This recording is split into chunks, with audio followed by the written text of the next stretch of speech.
culpa é uma das questões fundamentais ou o cerne da disfunção emocional. A culpa é um elemento fundamental para obstruir o fluxo do desenvolvimento emocional e do funcionamento emocional, comprometendo também o funcionamento afetivo. O sujeito fica obstruído de funcionar emocionalmente e obstruído de funcionar afetivamente, ou seja, nos vínculos com os outros, por conta do sentimento de culpa.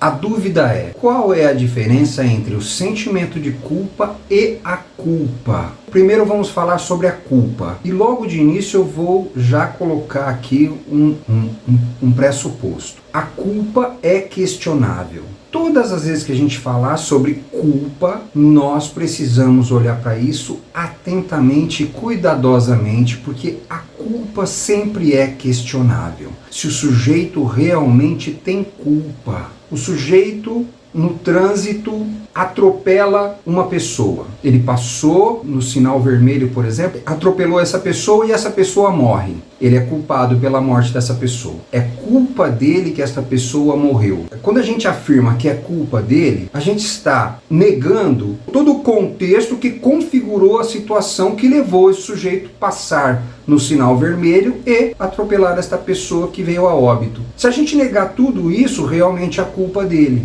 Mas pode ter havido uma contingência muito maior que levou ele a fazer isso sem que ele pudesse ter outra opção, ter outra escolha. Então existe uma contingência, existe uma configuração maior que é responsável por esta morte. Esta culpa é questionável. No entanto, se ele for julgado, se ele for na justiça, nada disso vai ser considerado. Considerado é que ele atropelou uma pessoa porque passou no semáforo vermelho e esta pessoa veio a óbito. Ele é culpado. Doloso ou culposo, o juiz vai avaliar para ver se é isso. Mas de qualquer forma, ele é culpado por isso. Mas isso tudo é questionável se a gente tiver um olhar mais cuidadoso.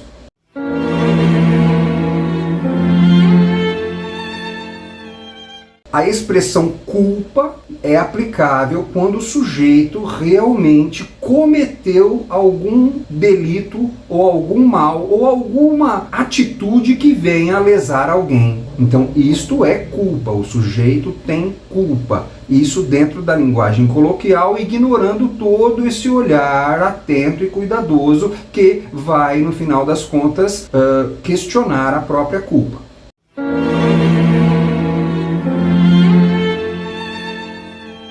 Nós estamos falando assim, o sujeito é culpado por algum fato que aconteceu, porque a atitude dele levou a isso acontecer. Agora nós vamos falar de sentimento de culpa, que é completamente diferente. Tem um abismo entre o sujeito ser culpado e o sujeito se sentir culpado. O sentimento de culpa existe independente da culpa efetivamente. Um sujeito pode carregar um sentimento de culpa sem ter culpa alguma. Um sujeito, por exemplo, ele pode se sentir culpado de sentir alegrias, de realizar alguma coisa, de ter algum sucesso, enquanto um irmão não consegue fazer o mesmo. Enquanto um irmão não consegue ser bem-sucedido, o outro pode se sentir culpado por desfrutar de alegrias e sucessos na sua vida. Este é um sentimento de culpa. Ele não tem culpa que o irmão não seja capaz de realizar assim como ele e ser bem-sucedido como ele, mas ele pode se sentir culpado por isso. Então, este é um sentimento de culpa. Ele tem culpa? De maneira alguma. Mas ainda assim, cada sucesso que ele tem, cada alegria que ele tem, vem junto com um sentimento de culpa.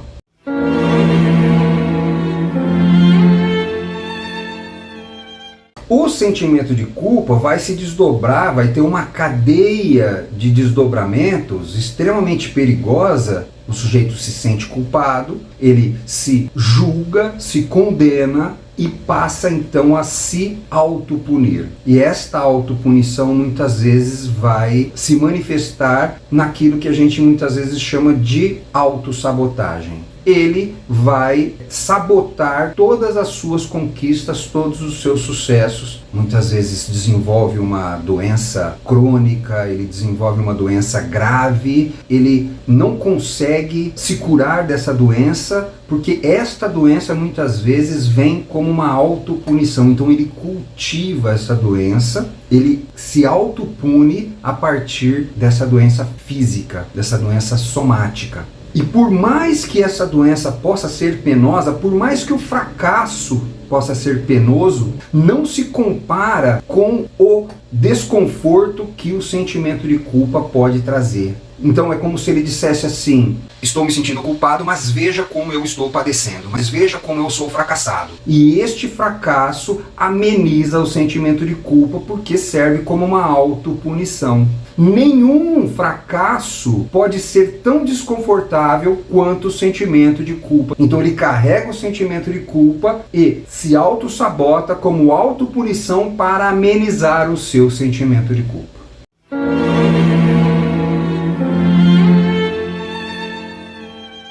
A culpa não pode ser inconsciente, porque a culpa só acontece a partir de uma relação com o mundo externo. A partir da relação que eu tenho com o mundo externo, eu vou desenvolver um sentimento de culpa. Me sinto culpado por conta de uma relação com o outro. E se existe o outro, não posso chamar de inconsciente, porque no inconsciente não existe o outro. Este sentimento de culpa, por ser muito desconfortável, pode ser mergulhado no inconsciente em algum momento. Quando esse sujeito viver uma situação muito difícil, ele pode reprimir este sentimento de culpa temporariamente, de uma maneira tão drástica que ele pode fugir da consciência do sujeito quase que completamente. Mas isso não quer dizer que ele esteja no inconsciente, quer dizer que ele em algum momento esteve ali. Não quer dizer que o sentimento de culpa permaneça no inconsciente, porque nada permanece no inconsciente. Se foi registrado a partir das noções de tempo e espaço, não pode mais caber no inconsciente.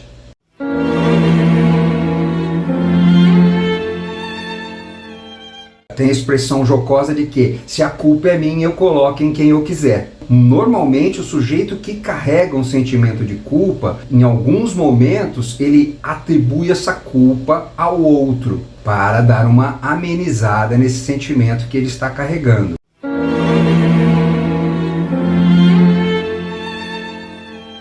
Muitas vezes o sujeito carrega um sentimento de culpa porque antes ele desenvolveu uma certa onipotência. Ele acredita que tudo que acontece de ruim foi por causa dele. E não é isso. As coisas acontecem na vida muitas vezes sem a minha intervenção.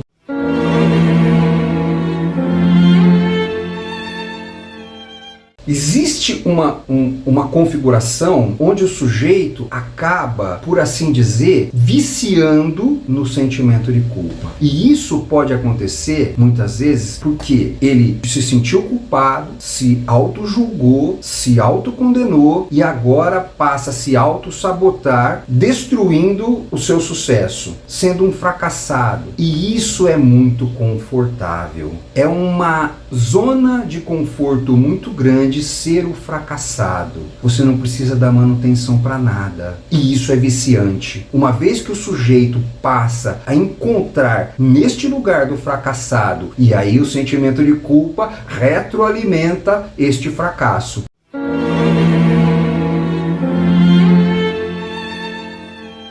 A intervenção que pode ser feita com o paciente em relação a esse sentimento de culpa é refletir com o paciente o absurdo que é carregar um sentimento de culpa. Seja ele porque o sujeito realmente teve uma atitude que causou um mal a alguma outra pessoa ou por qualquer outro motivo que ele carregue o sentimento de culpa. Qualquer energia investida em carregar um sentimento de culpa é um desperdício, porque já passou, porque agora a gente precisa viver o hoje, porque tudo isso é uma grande ilusão, porque esse sentimento de culpa é um grande absurdo.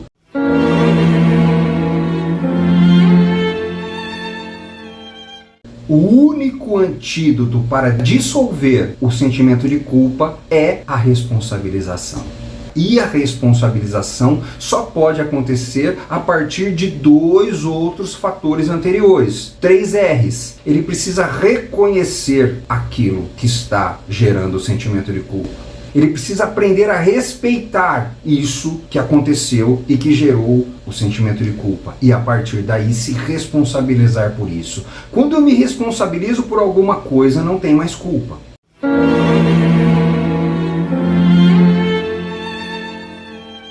Eu respondo por isso, logo me responsabilizo. Vamos voltar ao sujeito que passou no sinal vermelho. Sim, eu me responsabilizo por isso, mas não é culpa minha. Existia uma configuração muito maior por trás disso. A capacidade de se responsabilizar é um desdobramento da maturidade emocional. Não existe como se responsabilizar sem que possa se desenvolver a maturidade emocional. É um desdobramento, é um fator da maturidade emocional.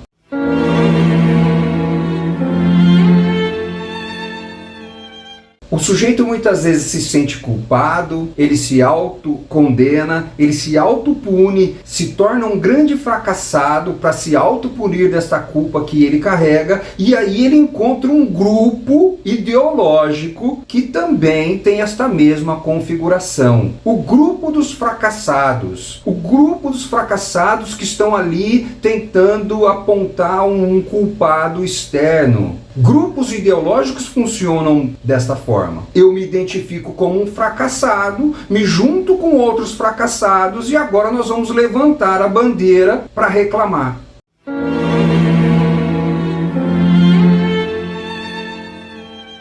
Um irmão fracassado inveja um irmão bem-sucedido e a partir desse sentimento de inveja do irmão fracassado, ele passa a depreciar este irmão bem-sucedido. Essa depreciação, a partir do reconhecimento que o irmão é fracassado, passa a agir nesse sujeito bem-sucedido como um agente que deteriora o seu sucesso. E aí o que acontece? Ele passa a se sentir culpado porque o irmão não foi bem-sucedido assim como ele passa a não se sentir merecedor desse sucesso, passa a se auto-sabotar e a partir desta auto-sabotagem ele também fracassa e passa a invejar aquele que consegue ser bem-sucedido sem se sentir culpado. Um círculo vicioso extremamente nocivo na vida do sujeito.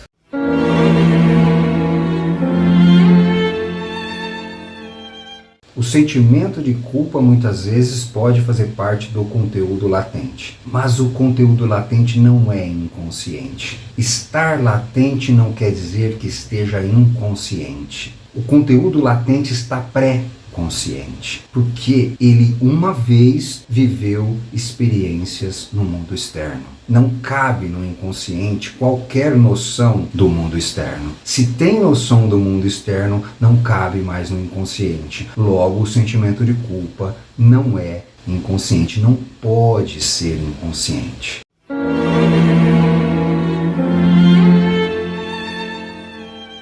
O sentimento de culpa, por ser extremamente desconfortável, passa a ser reprimido. E uma vez reprimido, ele está condenado a flutuar no sistema pré-consciente. Ele é arremessado de volta em direção ao inconsciente, mas no inconsciente ele não consegue permanecer. Ele teve uma ação externa, ele teve um impulso e esse impulso não encontrou representação adequada no mundo externo. Ele foi pressionado de volta em direção ao inconsciente, mas no inconsciente ele não permanece. E também não permanece no pré-consciente, porque o pré-consciente é volátil. O pré-consciente não é um lugar fixo. As coisas no pré-consciente, ora estão mais inconsciente e ora estão mais conscientes. Então elas ficam flutuando ali. Ora elas pressionam em direção à ação, ao acting out, à atuação, à ação não pensada, e ora elas estão sendo pressionadas para o inconsciente para que o sujeito possa negá-la.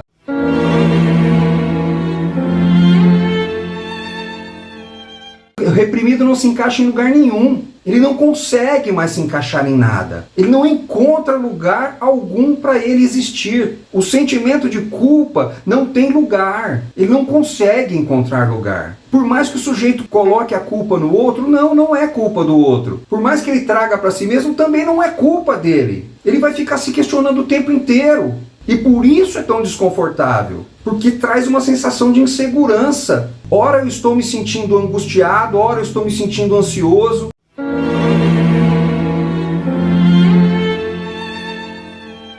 Se a culpa é questionável e o sentimento de culpa é um absurdo, a atitude de desculpar o outro também é absurda. Então eu te culpo e eu tenho o poder de te desculpar. Se aquilo realmente aconteceu por conta de uma configuração muito maior, não há o que se desculpar. É claro que a gente tem essa expressão de pedir desculpa para o outro, de pedir perdão para o outro, como uma expressão de atenção ao outro, de importar-se com o outro, mas é uma mera formalidade.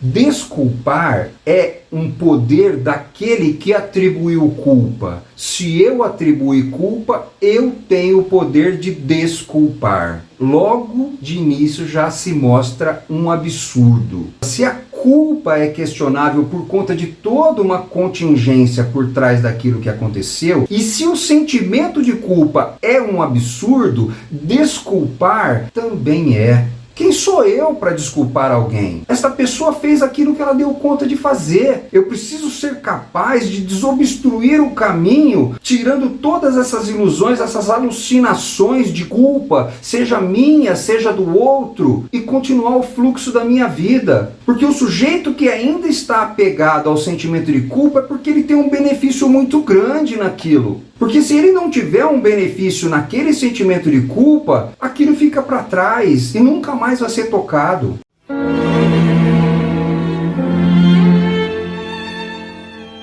O primeiro sentimento de culpa que acomete o sujeito é dentro da entrada da posição depressiva, segundo o Melanie Klein. Quando ele percebe que a mãe que ele odiava é a mesma que ele idealizava, que a mãe que ele odiava por privá-lo do conforto ou do seio é a mesma mãe que vinha e cuidava dele. Quando ele percebe que é uma mãe só e não são duas mães, não é um seio bom e não é um seio mau, ele passa a se sentir culpado. Este sentimento de culpa precisa ser tolerado até que ele possa se transformar em responsabilização. Depois o Freud vai falar de um sentimento de culpa associado ao complexo de Édipo na fase fálica. Também vai haver ali um sentimento de culpa, de desejar a mãe só para ele e desejar que o pai morra.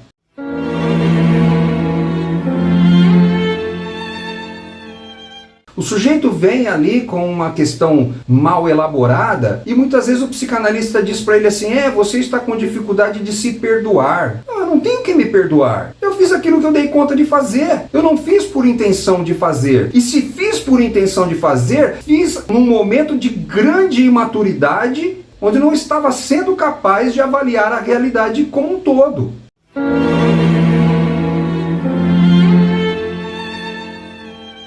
O sujeito, quando não está sendo capaz de amar, ele pode usar a culpa para garantir que o outro não vai abandoná-lo. Muitas vezes ele incita a culpa no outro para que o outro permaneça ali, porque ele não está sendo capaz de amar e não está sendo capaz de dar manutenção para um vínculo saudável. Então ele incita a culpa no outro, o outro se sente culpado e por se sentir culpado, ele não toma qualquer atitude para se afastar daquela pessoa. Então eu, por exemplo, posso estar acamado, posso estar doente e dar manutenção para esta patologia, para permanecer daquela forma e garantir que as pessoas não vão me abandonar.